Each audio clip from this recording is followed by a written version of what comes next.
The nuclear division corresponding to the separation of daughter chromosomes karyokinesis.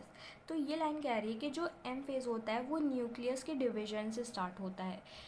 M phase में होते क्या है, जो सेल है वो टुकड़ों में हो जाता है, मतलब डिवाइड हो जाता है, फूट जाता है। तो पहले फूटने से पहले उसके अंदर का मटेरियल अलग होगा ना, फिर नहीं तो अगर सेल अलग हो जाएगा, जो न्यूक्लियस है वो वहीं रह जाएगा, तो ऐसा एक ही फिर सेल में आ जाएगा न्यूक्लियस, है ना। ऐसा नहीं होना चाहिए। तो पहले न्यूक्लियस के उसके अंदर के मटेरियल को डिवाइड होना चाहिए।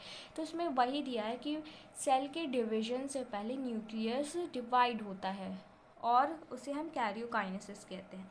न्यूक्लियर डिवीजन को हम कैरियोकाइनेसिस कहते हैं इस प्रोसेस को। और इसमें डॉटर क्रोमोसोम्स का सेपरेशन होता है, उसको आगे पढ़ेंगे अच्छे से।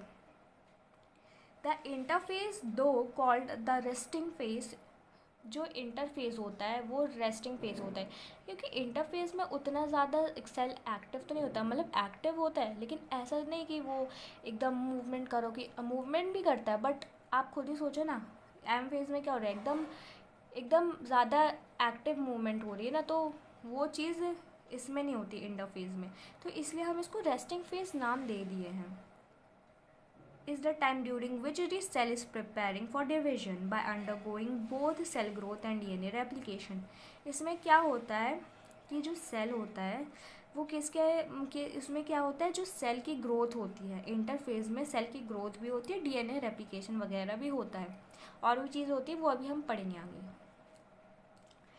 इन एन ऑर्डरली मैनर, ऐसा नहीं कि कुछ भी हो जाएगा, पहले डीएनए हो गया रेप्लिकेशन, डीएनए कॉपी हो गया, फिर सेल ग्रोथ हो गई, ऐसा नहीं होता है। एक ऑर्डर में होता है, एक उसका ऑर्डर होता है।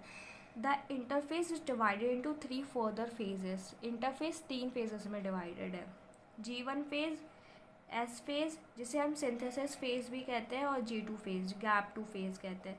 गैप 1 सिंथेसिस फेज और गैप 2, इस